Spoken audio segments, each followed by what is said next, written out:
Hello, my name is Paul Zanazanian, and welcome to History in the Now Conversations, a podcast on history and how we use it in our everyday lives.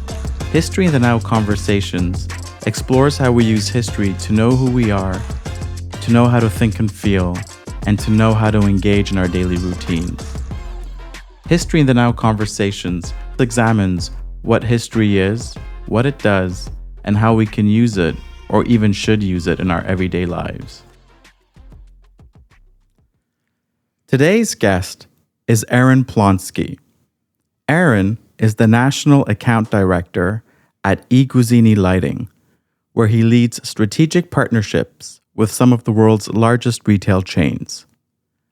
With 25 years of experience designing and manufacturing LED lighting systems, Eran has been at the forefront of the industry since the earliest days of LED technology. His custom lighting product designs for the iconic Coney Island parachute jump, created in collaboration with award-winning lighting designer Lenny Schwendinger, earned the 2006 Lumen Design Award, a career milestone that reflects Eran's ability to merge technical innovation with striking visual design. Over the course of his career, Eran has developed custom and signature lighting products for major retail brands, including Dillard's, Macy's, Simon's Department Store, CVS Pharmacy, OrangeTheory Fitness, Aritzia, and Alo Yoga. Eran's work sits at the intersection of technical expertise and business strategy, helping retailers use light not just as a functional necessity, but as a tool for brand identity, customer engagement, and sales performance. Eran, welcome. Thank you for coming today. Thanks for having me, Paul. It's my pleasure to be here. I've always wanted to ask someone the following question, and since you're here and you seem to be the right person, I'm going to ask you. What does LED stand for? LED stands for Light Emitting Diode. A diode is the most basic electronic component. It allows electrical current to proceed in one direction and not go back from that direction, back where it came from. And many years ago, somebody figured out how to combine that with a dye technology that would allow for the release of photons through its top, and that's really what an LED is.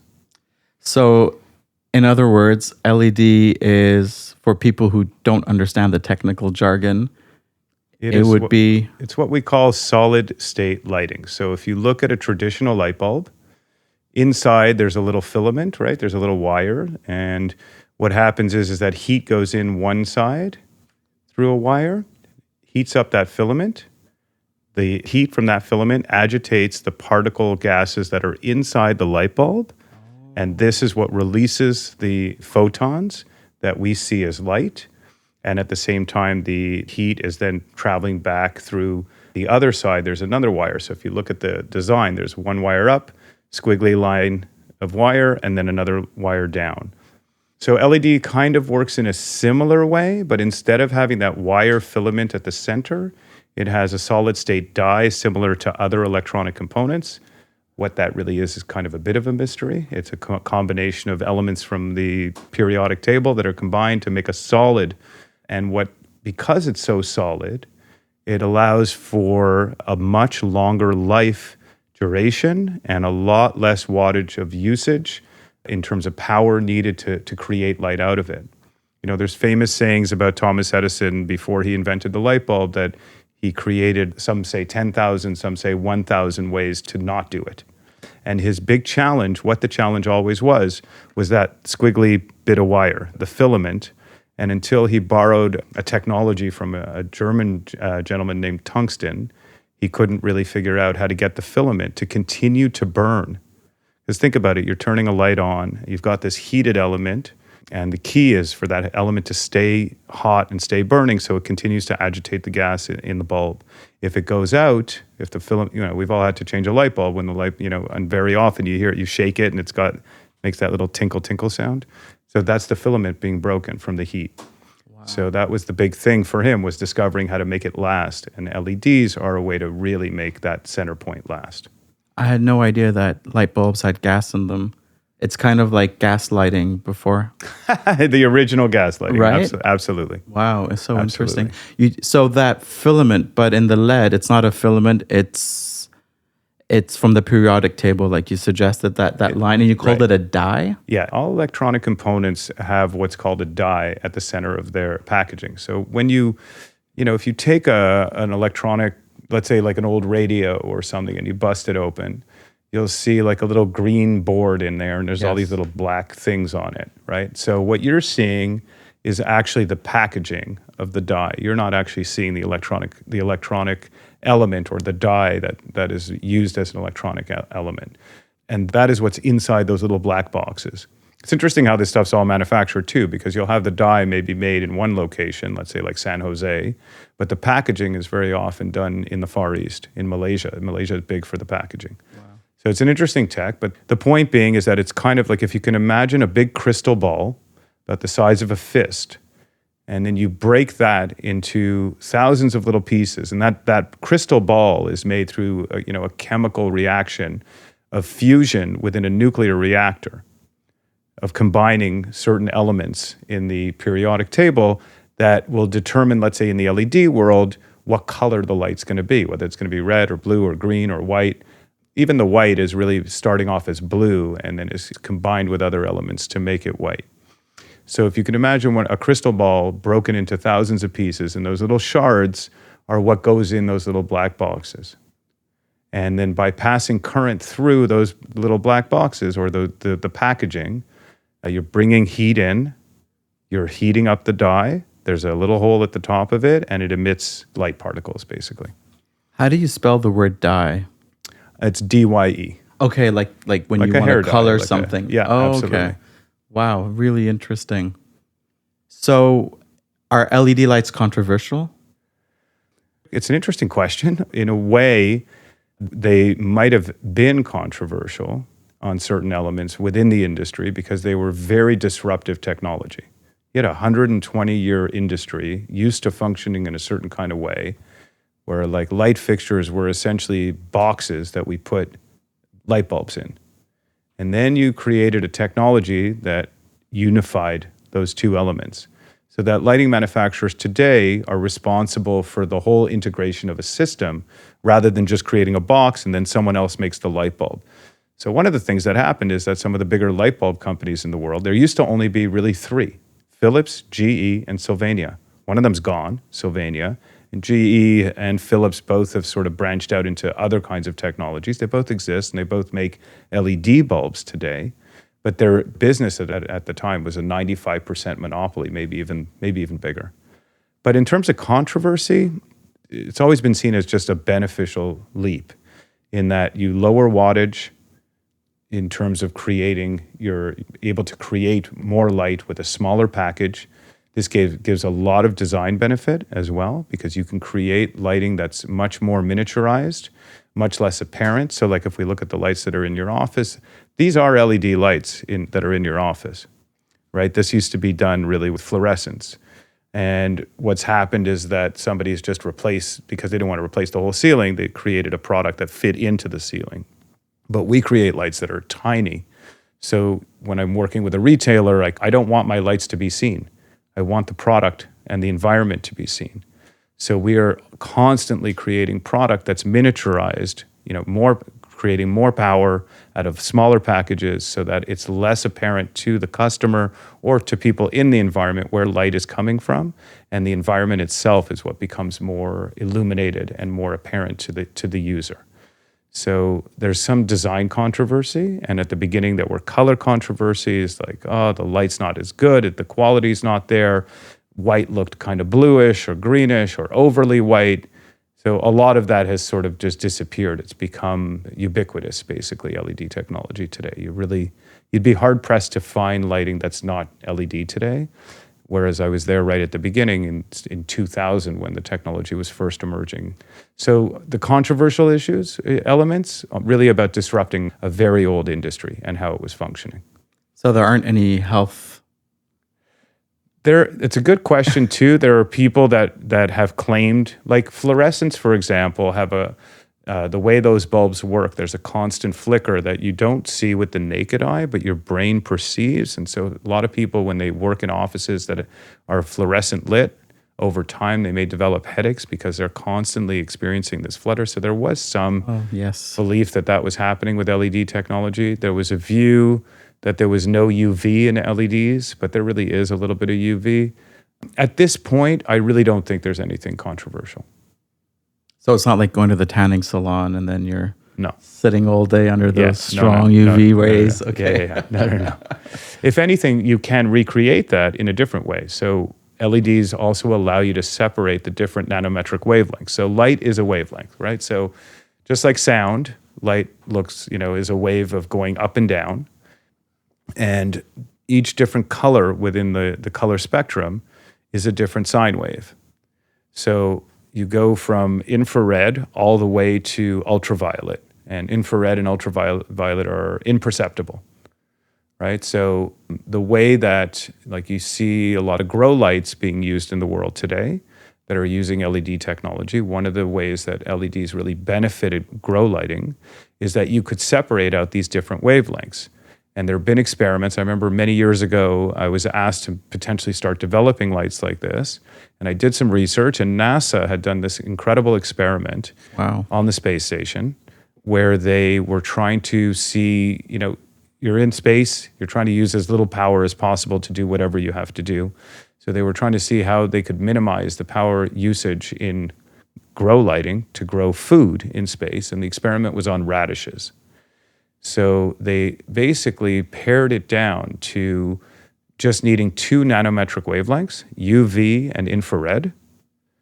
And then when they got rid of the UV, the radishes, because the radishes came out beautiful with the UV and just UV and infrared. And when they got rid of the UV, the radishes were just as filled with nourishment and just as tasty, but they were albino. So they realized the UV element was just for color. Wow. And that all the radishes needed was a little bit of infrared light and they would grow. So you can, systems that might have been thousands of watts can be tens of watts today to grow huge amounts of food. And, an interesting place in Montreal to see something like that is the Walmart I know it's weird, but there's Lufa Farms. Yes. Right? So they have a greenhouse farm on top of Walmart in Marché Central. So when you drive by it on the highway, especially at night, you can see all the infrared and UV LED lights that are being used to grow the plants there. So, and is that healthy for food? That is, scientifically has been proven to be all that we need to grow food. I have so many questions. I usually tell my students if they're able to pick out something that's taken for granted in the way we see the work we do, and you're able to verbalize it and put it in words and talk about it, that it would turn them into leaders. So I'm going to ask you a question. It's a weird question, but you don't have to answer it. Okay. You touched upon it a little bit earlier on, and I want to ask you, what is light? I love the question. I also agree. I think light, first of all, is one of the things in our world that we take most for granted. In fact, it's one of the things that very heavily supports the work that I do. The fact that people take light for granted, they don't really understand the work that's being done in order to encourage them to buy a product when they're in a retail environment, right? So there is a lot of work with light being done, but it is kind of psychologically imperceptible. People will fall in love with a product because it's illuminated in a certain kind of way. It'll attract them, and they won't even realize that that's really what's happening. And it's very purposeful on the part of the designers involved, whether it be store design or the lighting designers involved and whatnot. Obviously, we talked a little bit about, I'm not the most technical person. I do know a little bit about the science, maybe a little bit, too much to be a little bit dangerous, or however that expression goes, without really being, I'm not a scientist or anything like that. So there is the whole technological side of what light is, and that it is essentially, it is a particle within our environment that reflects off of the objects in our environment and therefore makes them visible. Right? So the blue in the sky, the green of trees, all the things that are around us, that is all reflection of light. And in fact, at nighttime, these things don't look the same color. A great example too is like when you see an eclipse, like a lunar eclipse is the one that you can look at. When there's a full lunar eclipse, we realize that the moon's not white, it's orange, right? Like we see it from the sky, it looks kind of like a basketball almost when you see a good lunar eclipse. Whereas when the light's reflecting on it, it looks almost like a flat white plate. Oh, when it's orange, it's a different... There's no light. There's no light. There's no light. No, the form doesn't change, but because when we see it in most nights, we're seeing it with light reflecting on it. So because of that, all we see is almost a two-dimensional face of white light that's beaming off the surface of the moon.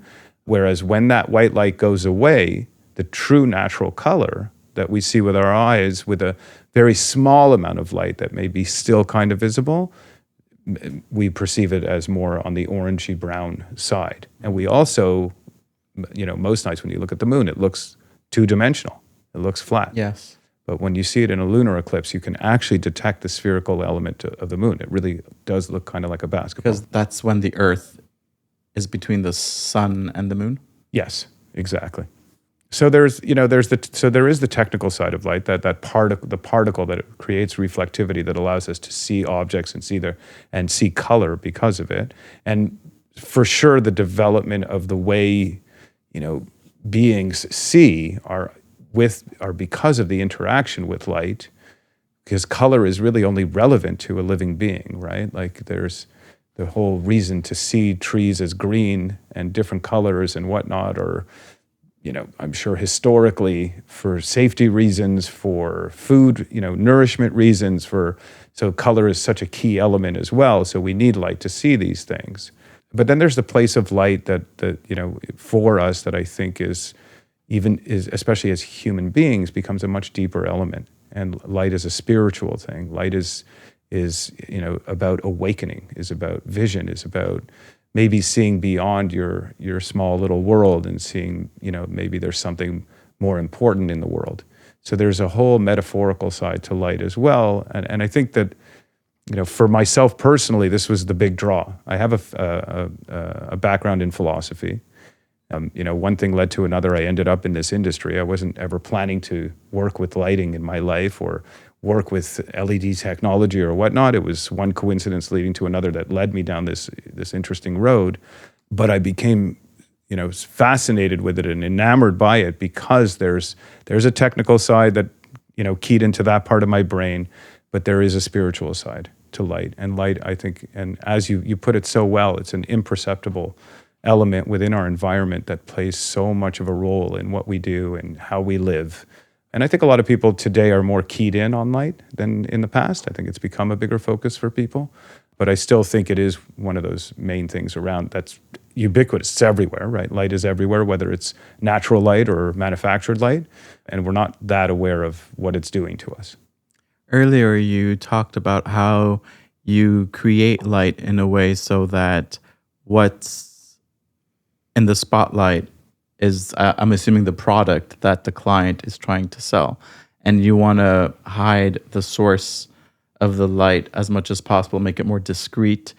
Based on that and based on your understanding of what light is, the technical or physics side of things and the spiritual side of things, is there a special way to market light? Wow, that's a really good question too. I like the way you put that. I think that the way you market light is very, in a certain sense, is going to be one direction, of course, is application based. What are you trying to do with it? What do you need it for? And the way that you might, like, for example, if you go to an art exhibit, the way you might use light to enhance the visual of a painting or a sculpture. Our company is very fortunate. We are an Italian company, so we are often involved in these amazing heritage projects. So we recently, over the last several years, created specialized lighting to illuminate the Last Supper. And what came out of that... Painting. Yeah. By Michelangelo? Yes. So what's really interesting about it is that until we figured out how to light that painting, most of that painting wasn't visible until proper lighting hit it. It's very old. It's on a wall. It's not on canvas, right? So a lot of the pigment in the paint deteriorated. So there was a whole cleaning process. But also, it had never been illuminated with light. Like the most you had seen it would be you would have daytime light coming into the environment, and so that would illuminate it well, even in its original form. And then at night, you would just have candlelight. So what ended up happening once we illuminated it properly with good LED lighting systems is all of a sudden there were vistas in the background behind the table that no one ever saw before. Wow. It was all farmland and horizon and all these elements that didn't exist before. So you actually worked with that painting? I personally did not. Okay. But our company specializes in these types of lighting. We've lit the Mona Lisa. So a lot of very high-end heritage projects. So is it like the radishes? Is it the infrared that kind of gave the radish its glow? So would that be the same element at work? Well, the infrared didn't give the radish its the glow. UV. It's the nourishment that the radish needs to actually produce itself. Okay, so it's not the same for... No, you actually want to eliminate those elements in typical lighting, because that is what causes the pigment in the paint to deteriorate. The heat from infrared or the effect of UV can deteriorate color as well. But so again, it's the very careful capability of putting the right types of color wavelengths together to properly illuminate something. So that is another way that you market light. And depending on, let's say, the retailer and what they're trying to accomplish, and I'll tell you about one retailer that has a very interesting use of light that's quite different than most. It's not really a retailer. You mentioned it earlier, the work that I've done with OrangeTheory Fitness. Mm-hmm. So OrangeTheory brands themselves through this color orange. And the reason they do is because there is a philosophy within the workout world of building your heart rate within, what's called traditionally a HIIT workout through different layers of color. So it goes from, I think, gray to blue to green to orange to red. Red being dangerous. Your heart's beating too fast. The orange level, so the green and the blues, gray is you haven't started working out yet. The green and the blues are building that heart rate. And then there's a whole philosophy that they have, and that they've done a bunch of studies at OrangeTheory with Harvard and whatnot, showing that if you have a certain amount of time in the orange zone of heart rate, which is about 90% of your max capacity, for approximately 12 minutes within a 1 hour workout, it leads to certain types of benefits to the body.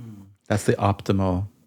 Right. It's some sort of color for weight loss and for this type of thing. So what was very important to them was to create an orange lighting system.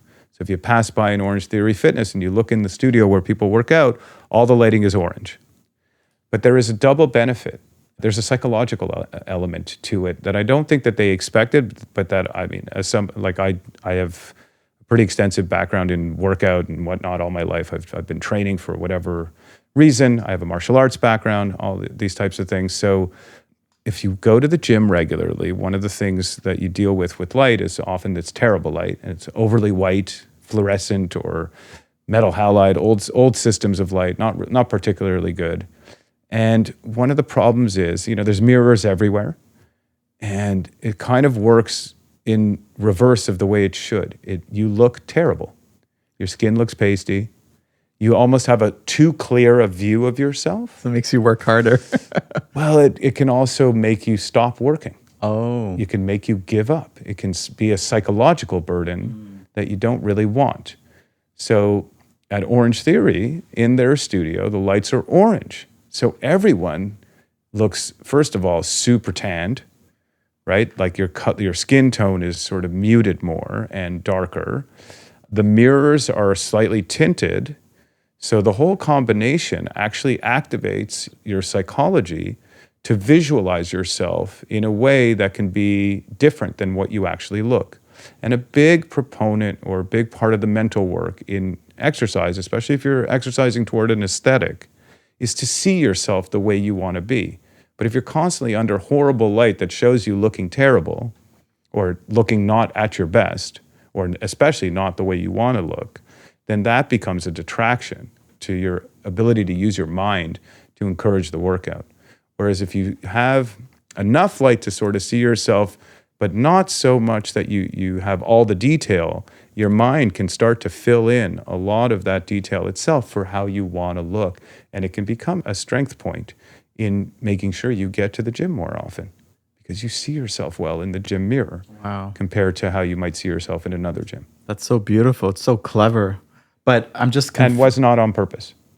Oh, it wasn't done on purpose. They did not do that on purpose, Wow, but it even is better. a result of what happened. Exactly. They were just trying to brand their orange side. So an orange light will be so, it'll be light enough to work out in, but not bright enough to really see yourself in detail. Mm-hmm. When you look in the mirror, it's like looking in a tinted window for a car. All right. So your brain sort of, the way our minds work also, which is also with light, is that what's happening is that our eyes are built to absorb light, and the image, the center of what we see is perfectly clear, but about 80 to 90% of what we see is actually hazy, and our mind fills it in. When you're looking side to side, moving up and down and whatnot, your eye has that clear part that's bringing in all the information. Your mind, or your brain really, is participating in filling out the image. So you think we're looking at each other, you think you see me clearly, but you actually are filling in about 80% of it with your brain, which is another really interesting thing about... I see right through you, Eran. There you go. But it's certainly an interesting element in terms of how people see the world, because you really do see it through your own rose-colored glasses. They just happen to be your eyes, and we don't really understand that about our eyes, but that is the way our eyes work with light. Because if you let too much light in, you'll burn the optic nerves. So the eye is built to protect itself from the UV and from the different wavelengths that are out there. Very interesting. And our brain works to sort of, color it in. Wow. Thank you for that. I thought of Roxanne, and you don't have to turn on the red light. Right on. Gives new meaning to it.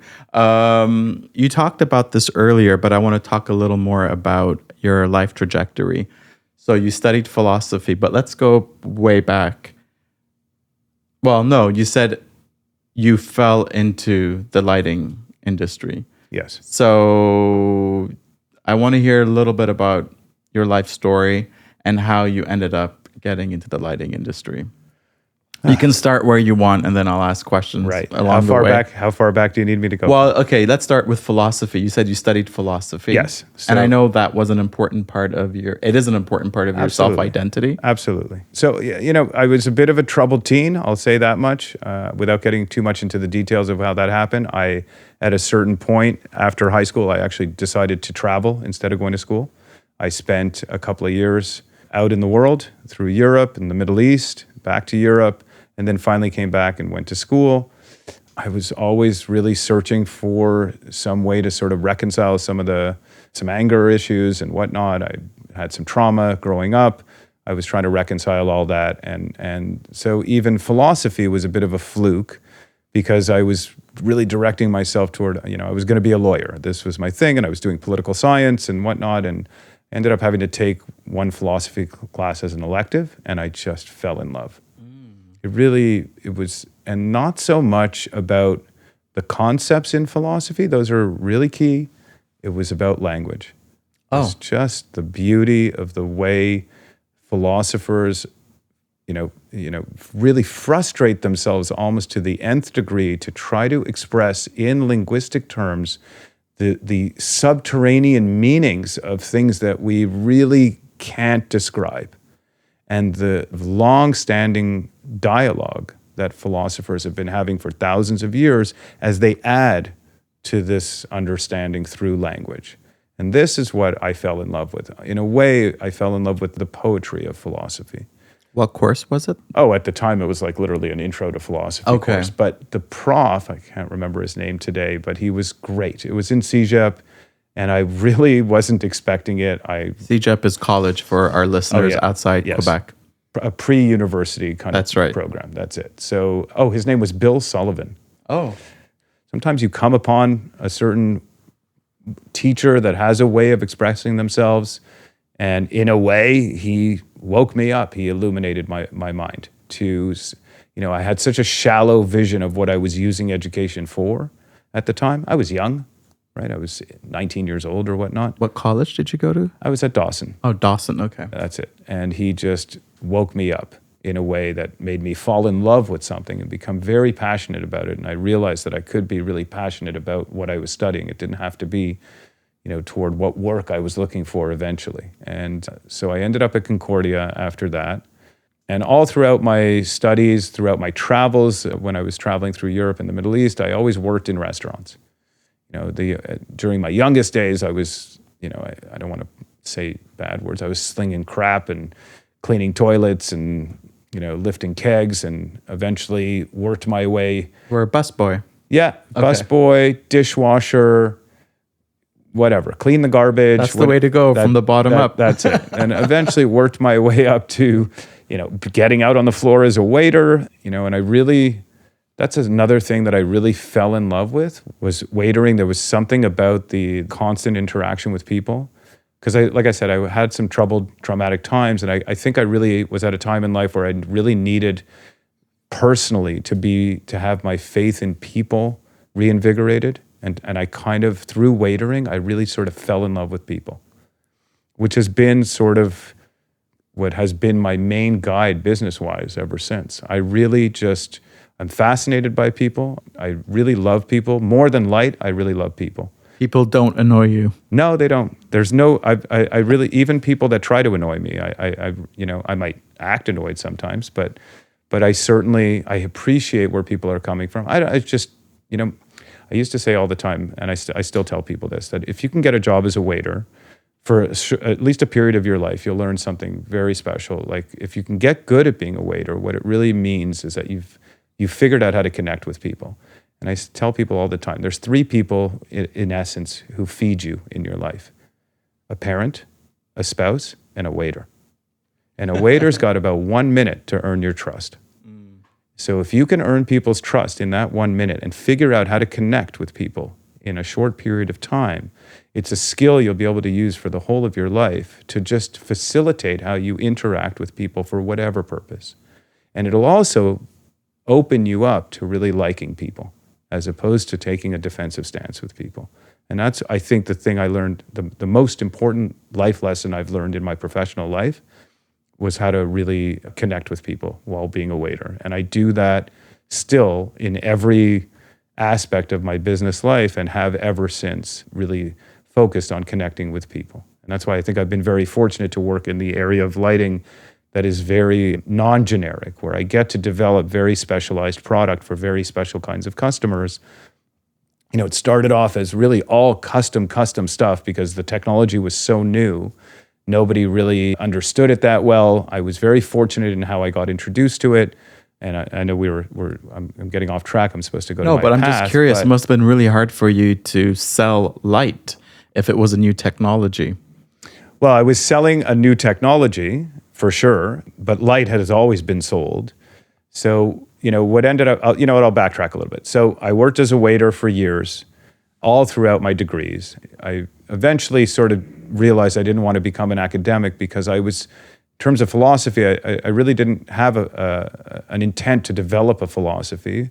What I loved about philosophy was embedded in language and the use of language. So you studied philosophy later, like a BA? I went on to do a master's. Okay. So what ended up happening for me is I sort of fell in, I remained in love with the sort of linguistic appeal of what I was doing, and I fell out of love with the academic experience of having to, sort of produce in that vein, because I realized I was no philosopher. I was somebody who loved language and not necessarily somebody who wanted to produce papers about some key element of thought that I was trying to, get people to understand.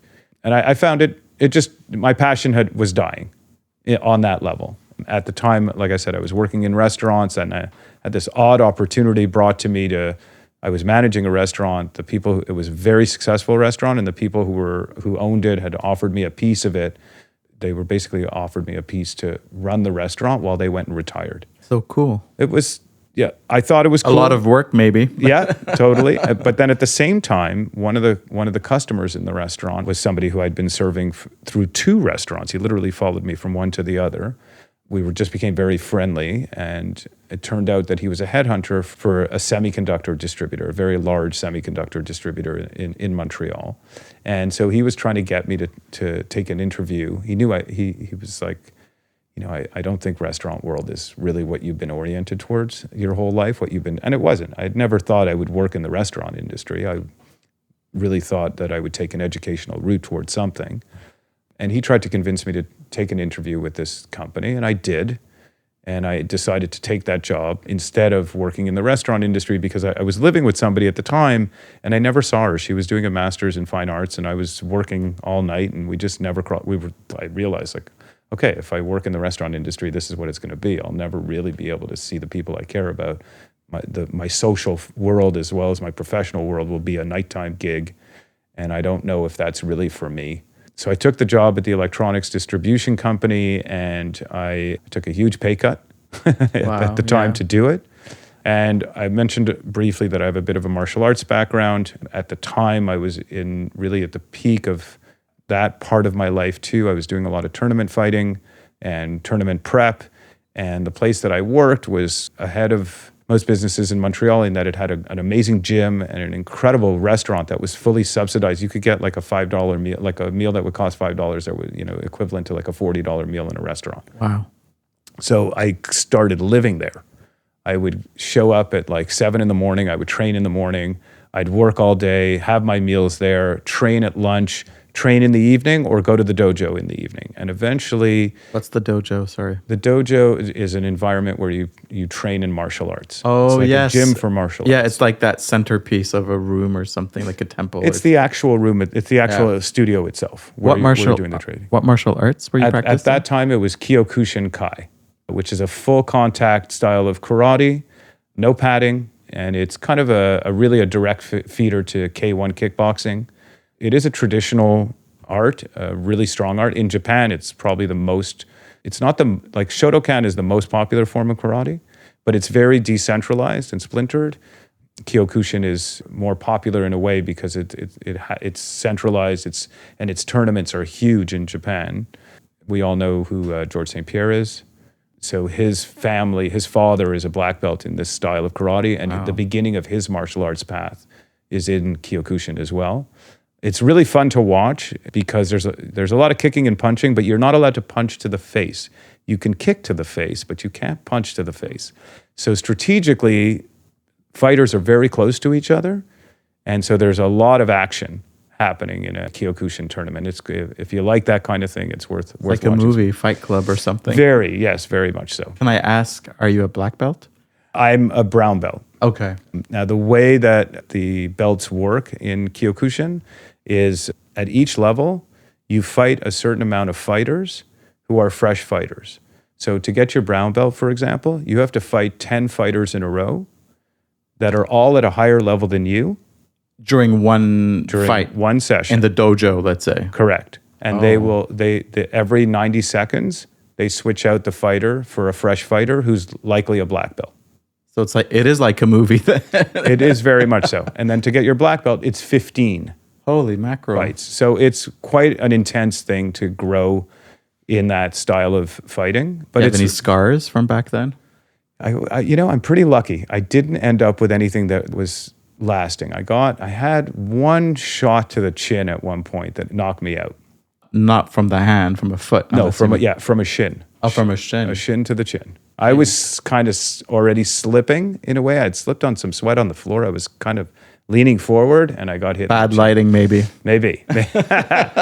Anyways, the point is that I was very involved in that side of my life. So it's not that I worked so hard at this company. It's that I really used the company's amenities to the nth degree because I was so focused on my tournament training and the job was great, but the food was cheap.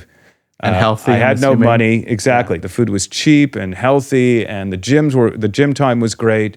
And what ended up happening is that the son of the owner of the company was given this task of, like, the company had signed a new agreement with the company that had created the first LED lighting sources truly for illumination.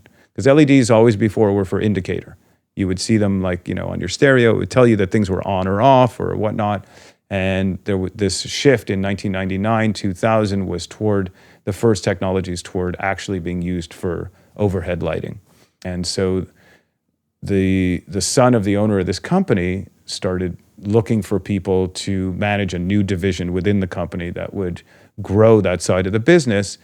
And he got very curious about my timesheet because my timesheet showed me in the building from like 7:30 in the morning till 10:30 at night. Very disciplined. That's it. He saw something from that perspective. And then he also was, I would be in the gym sometimes working out at 8, 9 o'clock at night, and he was the only other person who would be there.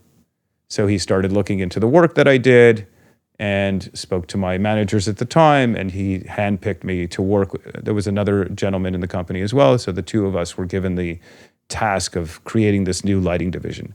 Today, ironically, in the company that I'm at, they're one of our biggest vendors. The division that I created at that company sells to the company that I work for. We buy LEDs from them, we buy power supplies from them, we buy all sorts of stuff from them. So it's an interesting sort of twist of being on the other side because I know where it all started. So that's kind of the trail, the weird trail that, from philosophy to martial arts to electronics distribution to, wow, I'm in love with lighting. So cool. Is what happened. So I ran this division creating really a whole new account base for them, but it was at the electronic component level. I wasn't creating light. I was finding customers who were interested in creating light. Funny enough, like the first big customer we had back then was a company that makes police cars. Oh, wow. So, you see police cars today, they have that sort of thin bar of light at the top. LED? Yeah, that's all LED. And this company was the company that invented that style of lighting. You used to have those big balls of red light on the top of it. Now it's more discreet. Right. The beauty is they can sneak up behind you on the highway in the dark. You don't know they're there until they turn the lights on. And that was the whole magic of that new technology. Is there a reason why cop cars are black now because of the lighting? Not because of the lighting, but part of it is, again, the same thing. They don't want you to see them. Oh, okay. They can't be fully black. There's rules against that. That becomes like an undercover car. But yes, they have to have something on them that's kind of visible. Like if you notice, but even the branding sometimes is muted, right? Like into the paint. But it's a nice black, like a shiny, glossy. Sure, like police cars are much nicer today than when we were kids. That's for sure. There's no doubt. So today you're a national account director. So what is that? So what that is that all of the customers that I work with in lighting, they are all customers that create multiple sites. I don't really work on one-off projects. Let's say McGill is building a new building, that's a one-off project, right? So any one of these buildings around us, the lighting had to have been designed at some point by someone and sold to McGill to be used in that facility. That's not my customer. The customer that I work with is very often retailers or hotels, restaurant chains, hospitality-oriented or retail-oriented, because there's a very heavy piece of work to create light, the sort of the lighting package for them with the kinds of lights that they're going to use in their environment. And then all of the work that's done up front gets solidified into what's called a lighting schedule. So these are the 20, 30 different lights I use in my store. And then so much of the work becomes about service, really. So, you've got maybe a 6-month process to become the vendor of that retailer. And then during the life of the relationship, it's about making sure they get their lights on time. What's difficult about working with national accounts is that their schedules are very tight and there's no leeway. Like when you work on an architectural one-off project, could take a year and a half, 2 years. I mean, look at what's going on, with the hospital just up there on Pine Avenue. The Royal Victoria. Right? That's it, the Royal Vic. Like that's going to take years to build. Whereas one of my customers might build their environment in 4 weeks or 8 weeks or 10 weeks, some shortened time period, and they're more oriented toward, I'm building 50, 100, 200 of these. I mean, OrangeTheory at their peak, when I was working with them, they were doing over 250 locations a year globally. Oh, wow. So there's a matter of service that national is not just national, it's also international? it can be. So OrangeTheory was international. Alo Yoga, for example, is expanding internationally, and we are doing all of their lighting in Europe as well as North America and potentially some other parts of the world. So it can really grow beyond. What's great about our company, I have to say, is that we are a truly international company. We have 3 different manufacturing facilities, one in Recanati, Italy, one in Montreal, Canada, and one in Shanghai. Like if you ever want to have a really good espresso in Shanghai, go to our factory because there's about 200 Italian imports that were. It's an Italian company. And we literally transported 200 Italians to Shanghai. For the espresso or for the work? To ensure the corporate culture is maintained. Good. And for the espresso. And for the espresso. That's it. Allora. Exactly. Good. But it does allow us as a company to have that sort of flexibility where we can support an expansion across the globe. Like if you have a company that's expanding from Europe to across the globe, then we can service them in North America, we can service them in the Far East, in Australia, et cetera. I think to date, we've delivered lighting in over 150 countries in the world. That is so cool. So you get to travel, I'm assuming. I have traveled quite extensively for work for 25 years. That's amazing. I'm not always on the road, but I am often on the road. And I've had periods in my life where I've been on the road 20 out of 30 days of every month for a couple of years. Last question before we talk history. Sure. Are there cool societies out there when it comes to their philosophy regarding light in your travels? Wow. That's a tough one. It's not something that there are in the sense of how the rules and regulations of light get created. So you have the Illumination and Engineering Society. That's who sets the rules. So that is an engineering society that determines how much light you need for an environment to be appropriately lit, to be safely lit, to meet certain types of power regulations. And in fact, we all see when we buy product, if we notice, we see on the backside these little writing and symbols. One of them that's very popular it says UL or CSA. What a lot of people think that's where the rules are made up, but UL stands for Underwriters Laboratory. In fact, they're an insurance company. And what they're doing is they're taking the rules laid out by the IESNA and they are applying those rules to the testing that's necessary to meet the proper regulations, let's say, and create the proper regulations with keeping a light safe and also for there to be enough light in an environment. So we're in an office environment. In an office environment, you need what's called 40 foot candles. And foot candles are essentially the reflection of a light off of a surface at 1 foot distance. How many candles is it equal to? Literally. So 1 foot candle is the equivalent of 1 burning candle off of a surface. In an office, we want 40 foot candles. In a retail environment, you might want, on the product, you might want 100 foot candles. And in the aisles around it, you might want 75 to 80 foot candles. And this is sort of what gives you that differentiation within the environment that illuminates product in a way that, the place seems well lit, but really the product is even better lit and people get turned on to the product in that way. Another really great organization is the IALD. That's the International Association of Lighting Designers. And that is where really some of the most creative people with light, it's about 1,000 members, maybe a little bit more worldwide. It's very important if you are a lighting designer to be a member of that association.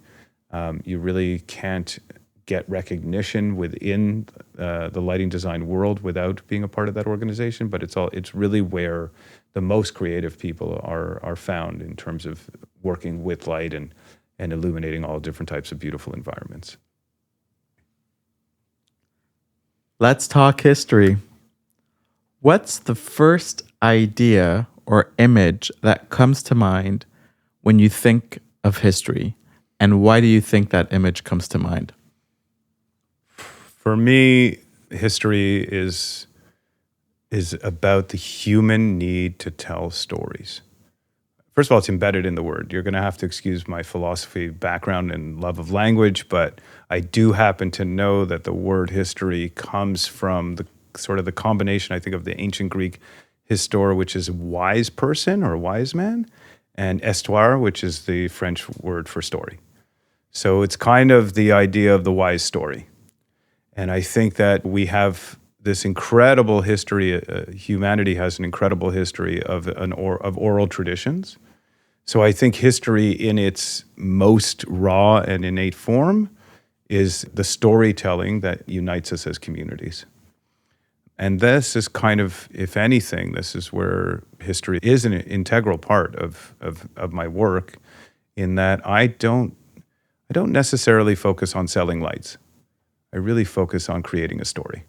But so the first image that comes to mind is the word history?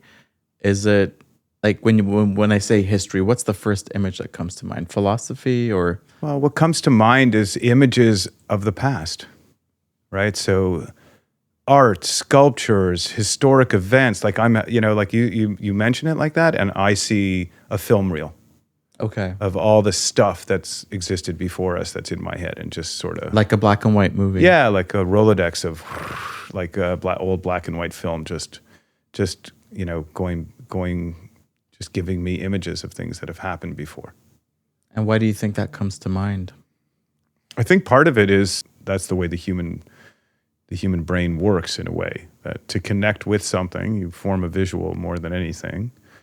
And I'm not the most visual person, I'll tell you. I'm very kind of language-based person, so I kind of have to force myself to see things. But when you say language, you mean word. I see words more than I see pictures. But when it comes to history, it's an internal TV of the things that I have imagined, the way the past has gone, and sort of referenced with things that still exist that came from the past.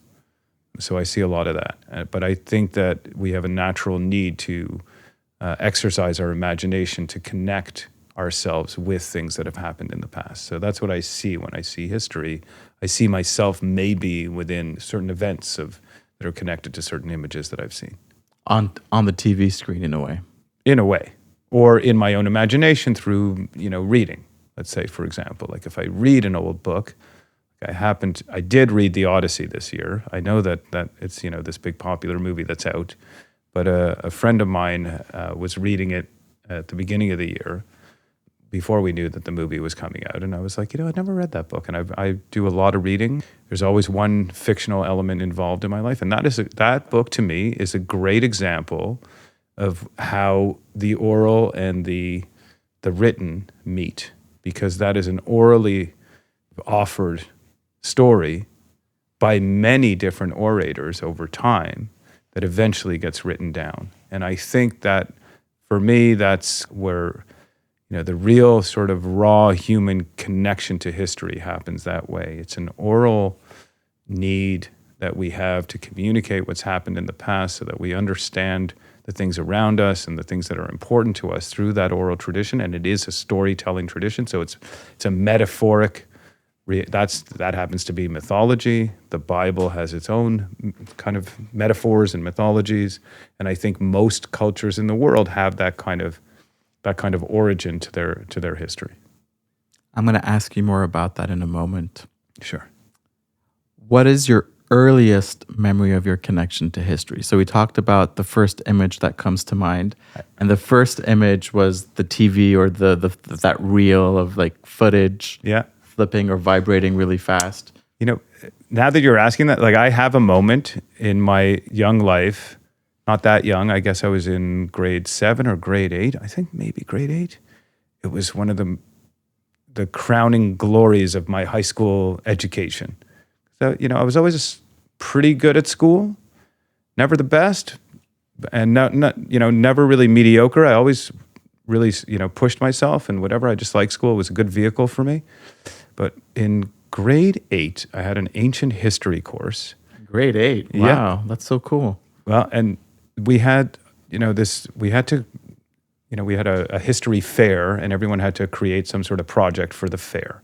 So people are building, the dinosaur landscapes and whatever.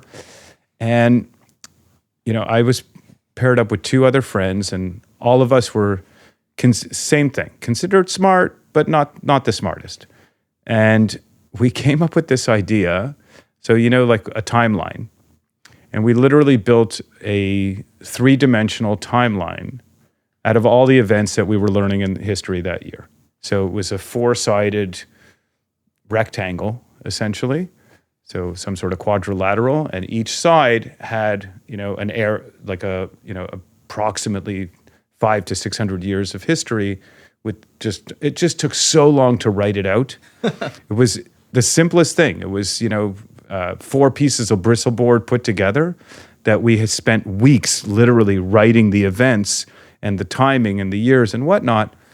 And the reason why I just bring it up because it was, we presented that project, and our history teacher, for whatever reason, she freaked out. She gave us a 51 out of 50. What? Oh, 51 out of 50, not out of 100. No, wow. And we ended up winning like this prize for the fair. That is actually a cool project. That's kind of smart. How did you come up with that idea? You don't remember? It's just the 3 of us trying to figure out what to do. Everybody else was sort of more like, we weren't artists. We weren't, I wasn't going to be able to make something so easily. I wasn't great with my hands. Neither were the other 2 guys. And I can tell you the name. There was this guy, Henry Sloter, and this guy, Robert Amar. And I think Robert's the one who was like, why don't we do a timeline? And, and I'm sure the 2 of us were like, I don't know. Like the whole time we were doing that project, we were like, we're going to fail. No. We're just doing this. We're taking a piece of paper and writing down all the things that we learned in history this year. I think we're going to fail.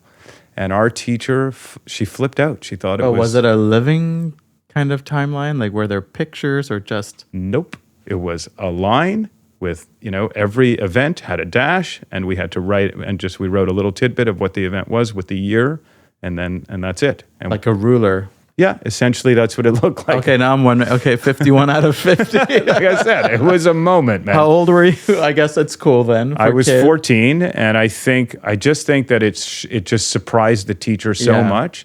And it was also the only project that completely embodied absolutely everything we studied that year. Exactly. She realized you were listening in class. That's why. That's okay. I thought it was like a living timeline. No, it wasn't that special. Okay. The challenge was making sure our handwriting was good enough so that it was legible. Did you learn anything? Like tons. You learned tons. There you go. We learned tons. I mean, you when you start to write like that, so that's an interesting thing about writing for me personally.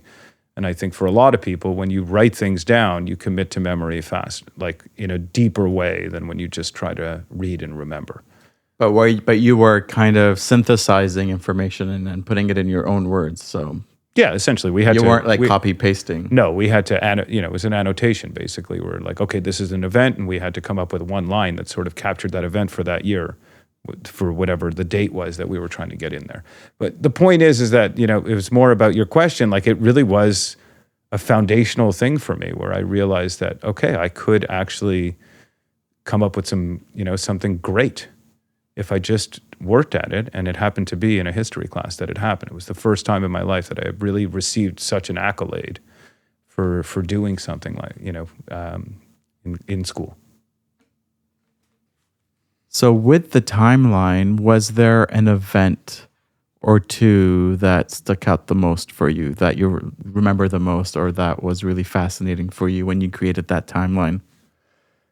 That's a good question too. It's so long ago that it was an ancient history course. So a lot of it was, documenting sort of ancient Israel, ancient Greece, ancient Rome. There wasn't really a specific event that sticks out today. It was more the relevance for me was the relevance of the actual project in my life. It was the first moment where I really thought or I really felt like people thought that I could do something special.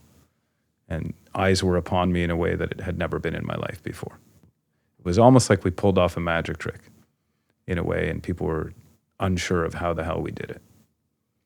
It really was the first moment that I recognized that I had a brain that could think. I know we made a box, but I had a brain that was thinking outside the box. Yeah. So we did something completely different than everyone else, something that seemed so simple that we questioned ourselves. I kid you not, till the day we handed it in, we were not sure if we were going to hand it in. Wow. Because we were so unsure about how it would be received.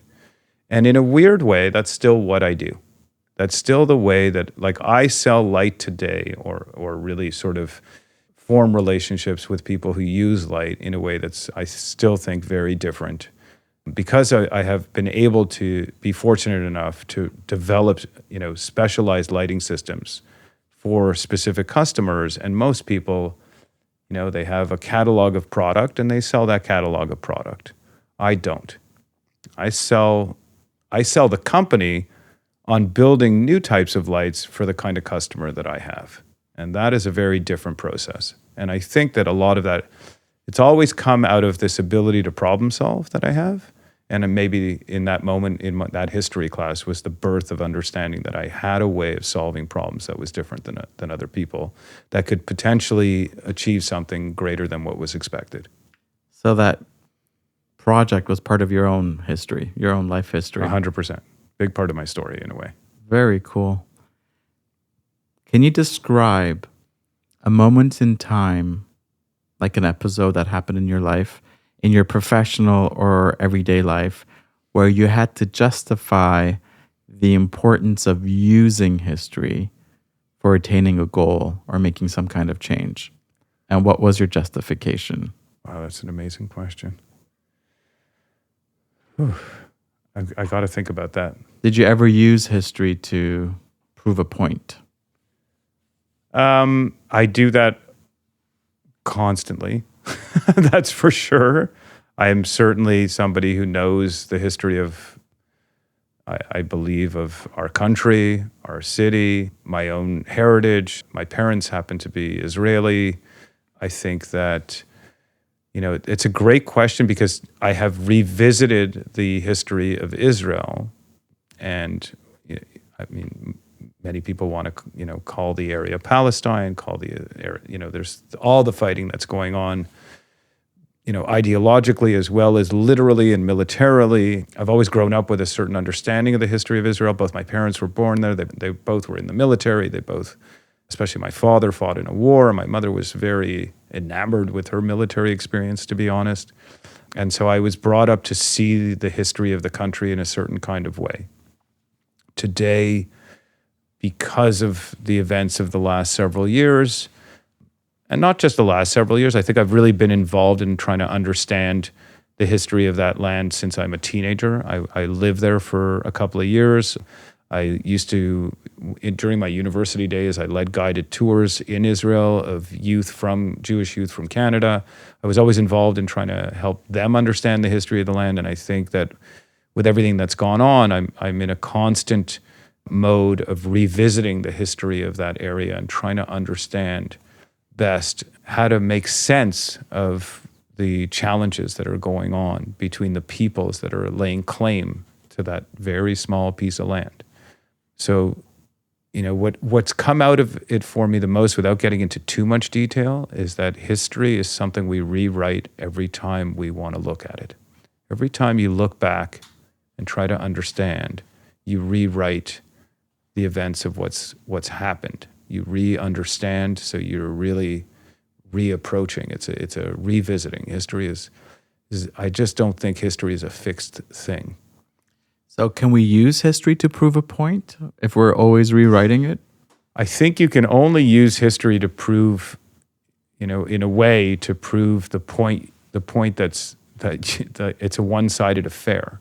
History is very difficult to really call objective to me. And one of the thinkers that I really loved in my university days, and still do, I think she's the greatest thinker of the last century. Everybody thinks of Einstein when they think of the greatest mind. I think Hannah Arendt was the greatest mind of the last century. And, she wrote a book called The Origins of Totalitarianism. And, there's the whole, what's a totalitarian state? And she claims that, only Nazi Germany and Stalinist Russia are true totalitarian states. This was the thesis of the book. But what she did that was so foundational and different was she's the first person to position herself in a work of history. She uses the word I in the text in a way, in a liberal fashion that was never used before. And it made it very clear that history is the perspective of the teller of history for the first time. And this is what's so seminal about the way Hannah Arendt's mind worked. She had works in philosophy, political theory, education, journalism, and history. I think there's not many people who saw the world the way that she did. And that vision is sort of what I adhere to with history. And this is what I mean by every time you talk about history, you make it more and more personal. So it is a weird, it's almost a paradox. Like much of how we learn and understand as beings in the world are a paradox, right? So there's the paradox of distance. Like for me to get to that table, I have to, it's Zeno's paradox, right? I have to continuously cut the distance in half, and that can be done infinitely. So really, I never get there. But of course, I do get there, right? I do actually touch the table and I get there. And I think history is very much like that too. I think that you're constantly rewriting it. And yet there is a reality. So it's both unreal and real at the same time. Like, there's the whole Hegelian notion of master-slave that I think was very misinterpreted from a political perspective. I don't even know why it went there. But the way Hegel sort of saw reality was that you had a part of your mind that was universal and fixed, and a part of your mind that was constantly changing. And these things have to balance out in who we are. And you think about who you are. There's a sense, like I'll ask you a question, Paul. Do you feel any differently today, really, internally, than you did when you were 10 years old? Is it the same voice? Are you the same person? Yes and no. That's the point. It's a yes and no. So when it comes to history, I see it the same way. It's a yes and no. There is a reality. I can't really get at it linguistically in a way, but I know it's there, but it's always changing. Is it like a certain essence? It's malleable. There's a core that seems to be real. So when we talk, let's say, about the history of Palestine or Israel or whatnot, there's a land we're talking about. Drawing those boundaries sometimes gets a little watery too, but it's a place. What really happened there and goes on there, those are the things that get sort of formed based on who's telling the story. And the closer you are to the story, sometimes the less objective, not sometimes, all the time, the less objective you become. So but then if you get too far away from the story, so if you're a historian who's from the UK trying to tell the history of Israel and Palestine, you may be properly removed or maybe even too far removed to really tell the story. If you're an Israeli doing it, you might be coming from a certain perspective. And then, of course, if you're a Palestinian doing it, you're coming from a certain perspective. So, something I always like to tell people about truth is there's three sides to the truth. And I think a lot of people know this expression, right? There's your side, there's my side, but then there's the truth. And that's inaccessible. So the only thing that can be true historically is communication and working together to understand potentially a truth that works for everybody involved. That's where the hard work is. So in a way, nothing is really true even in the scientific sense, right? Like we even know from a particle physics perspective that just staring at a subatomic particle interferes with its movement. So is it really true? Like there's something about our reality that is fixed and universal while at the same time always changing. And that's sort of the paradox of existence. And I think history is, our connection to history is embedded in that problem. Is it your background in philosophy or martial arts or both that have informed? Because you've come a long way since that little kid or 14-year-old who created the cardboard timeline. I have. I think that all those elements play into it for me. I definitely think that, I'm a voracious reader, and I am constantly reading from multiple different types of formats. I have a young daughter. She's 12. I'm always reading about kids and what's best for them and how to be the best parent that I can be. I'm always reading about, there's always a book of philosophy or spiritual philosophy as well. I have a very long-standing relationship with both Shambhala and Zen meditation. I've been meditating on a daily basis pretty much since I'm 19 years old. Remember, I told you about those traumatic times. So that was one of the ways that I went to see a therapist back then, and she introduced me to meditation, and I've been committed to a meditation practice now for nearly 40 years. So there's always a book of some sort of spiritual philosophy as well in my armory. There's always a piece of fiction that I'm reading every night before I go to bed. So I read from like 4 or 5 different books a day. So you don't scroll on social media. Not on social media. I like to watch YouTube videos for education purposes and sometimes to rile myself up with certain political discussions that maybe I should stay away from. I love music, so that's another access point for me. But no, I really, and yeah, I love TV like the next person. I definitely have my shows. But I love historical drama, I can tell you. 100%. One of the most recent ones that I watched that I thought was great was The House of David on Amazon. On Prime, which I thought was, it's like, okay, King David the superhero. Like there's a whole other level. But I think it was really well done. And I think I like that type of. I'm also watching Billy the Kid on Prime, which is another historical drama. I find that the mix of a little bit of mythology mixed with reality, that is the relationship we have with history. We need to see it bigger than what really happened. There's something about it that provokes us to see the story in the history, if you will. Earlier on, you talked about story and oral versus written history. So based on what you said, you gave a little definition earlier, but I want to go back to it. So the image that first comes to mind when you think history is that reel, like in the black and white movies, that's flipping and vibrating, always processing. And then the earliest memory is the timeline that you created with your classmates. Yeah. And you didn't really remember history, but it was like a pivotal moment in your own life history.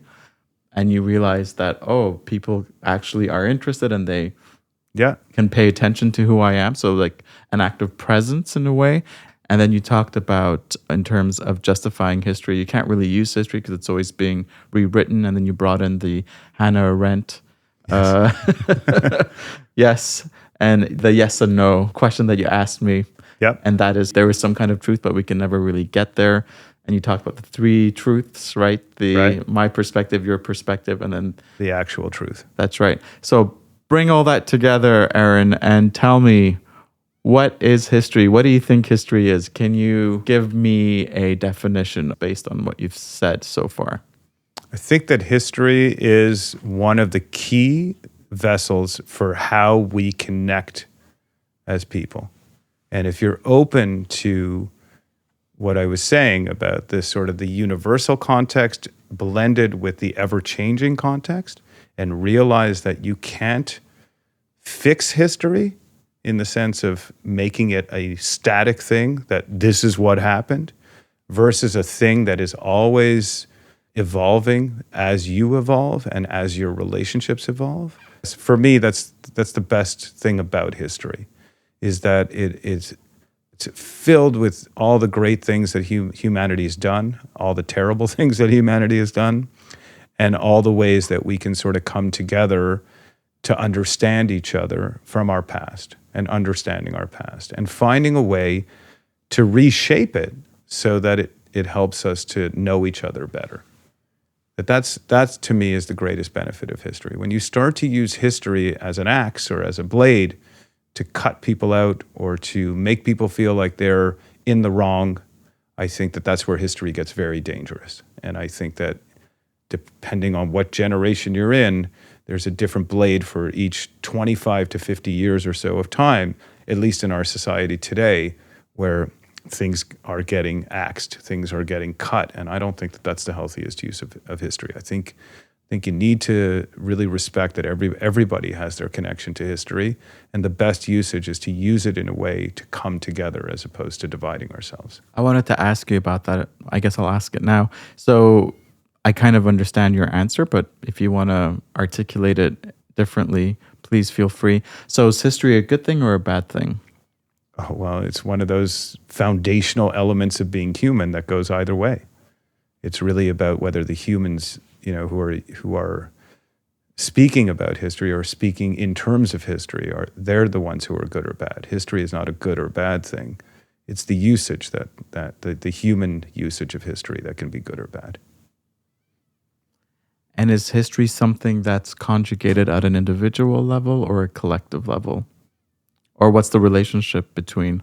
At the individual level, I think history is really the purest form in that it's a story. it's not really history yet. You need the collective level. But again, this is where you get into the paradox of what history is, because the collective can never agree, and the individual is always changing. So their view of their own personal story changes as well.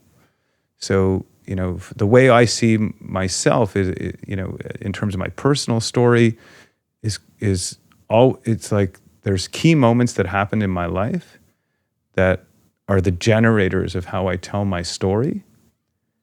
And the way that we, as a society or as different, groupings within society, different collectives, we kind of do the same thing. We have these key moments that we expand upon to sort of tell the story of those groupings in society. So it's always got that embedded paradox of, the many and the individual sort of have to come together, and it's very hard to bridge. Earlier, you talked about that movie you're watching on Amazon Prime, The Story of David. Yes. So could you use that as an example to describe what you're saying? Like your interaction with the movie, but it's also part of a collective identity. Very much so. So, that I am Jewish and my parents are Israeli, and so there's the sort of the story of David in the Bible, and the story that how I grew up understanding that story.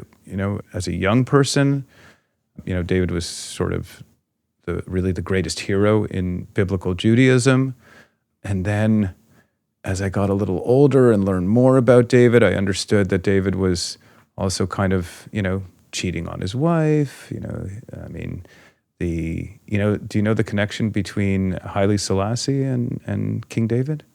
Please tell us. So Haile Selassie was the president of Ethiopia. I think the emperor, was he an emperor? I guess that would be the official title at the time. And he, there were claims by a community that he was the Messiah, and that would be the Rastafarian community. And some of the elements that made him connected as the Messiah, there's a couple of really interesting things. So the state of Israel would not exist without Haile Selassie. It was in 1947 when the UN voted on whether Israel should become a state. Selassie decided to abstain.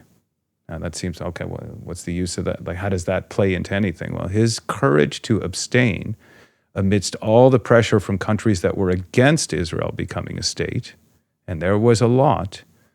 So he showed this courage and said, you know what, like I can't vote yes because they'll kill me, but I can abstain. And by doing that, a lot of other smaller countries who were being pressured to vote against the birth of Israel decided to abstain as well. So without him doing that, the state of Israel wouldn't have been born. But the other really interesting connection is that he's a direct descendant of David and Bathsheba.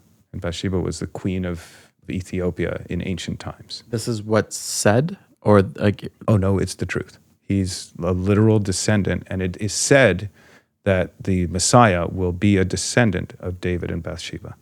That's why the Rastafarians. It's part of why the Rastafarians believe that he was the Messiah. And he did do some pretty messianic stuff. He was pretty cool. And I don't know if you know, but there is a church, I can't remember where it is, in Ethiopia that claims to have the Ark of the Covenant. And every generation, there's a priest who's assigned to care for the Ark. Once that priest is assigned to care for the Ark, no one ever sees the priest again. They're never allowed to leave the church, like the church compound. They're never allowed to go outside, I don't believe. That's so interesting. It's definitely an interesting History Channel thing.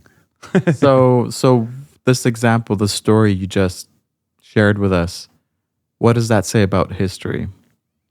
About what history is and how it functions? That, I think it goes back to what I was saying before, that I think many of us sort of have an academic side of our brain that wants objectivity to come out of history. And I think the reality is that history is much more embedded in what it means to be human in terms of storytelling. And that history is much more useful when it tells a story that helps us be better people. And I think that that's what those stories are all about. And that House of David, interestingly enough, if you remember in the story, like David slays the giant Goliath. So I think that all of us growing up, when we thought of that, we just thought of a really large human being, like, maybe Shaquille O'Neal kind of size. I'm going to spoil it a little bit, but he's a literal giant who's probably 50 feet tall or 60 feet tall in the show. And they somehow make it work. Like, as crazy as it seems. Goliath? Yeah. He's a literal giant. And he's actually got a couple of brothers who are also literal giants. So even though he's slight, this is how you keep a show going. They're too big to play basketball. Right, they are too big to play, absolutely. So that's an interesting thing too, right? That's kind of the real purpose of history in a way for me, in a way that's really special, is that they took an element of, a description of a person and turned it into a literal reality that's beyond what's possible. So all of a sudden you have history turning into a mythology. And I think that that's the best place for history, because we have to understand, and what that makes us understand, is that the best use is to use it to better ourselves and to tell the great story, as opposed to trying to create some sort of objective history. Because objective history goes back to what I was talking about earlier, which is that cuts people out. It doesn't include everyone. So there's a human truth and not like an objective truth in a way. Right. There's always a human truth and never an objective truth, because it really depends on who the humans are that are telling the story. So the more people you can include in the story and create connection for, the better the history you're going to have, in my opinion. And the more real it is, the more reality is going to get covered. But the more you try to objectify through history, the more you're going to exclude. And I think that's very dangerous. This is very fascinating, this conversation. Are there any final thoughts or ideas you'd like to share? That's also a good question.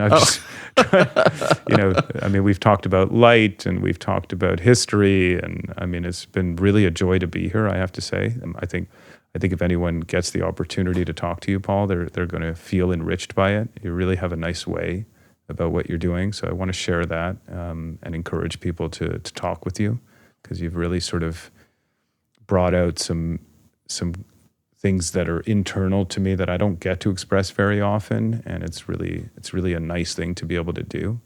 And I think you if you focus on your own story as an individual and understand that that's something you can control and manipulate and grow and make creative and beautiful, then you make the beautiful life for yourself out of, let's say, personal history and even out of collective history. Thank you so much for your very kind words.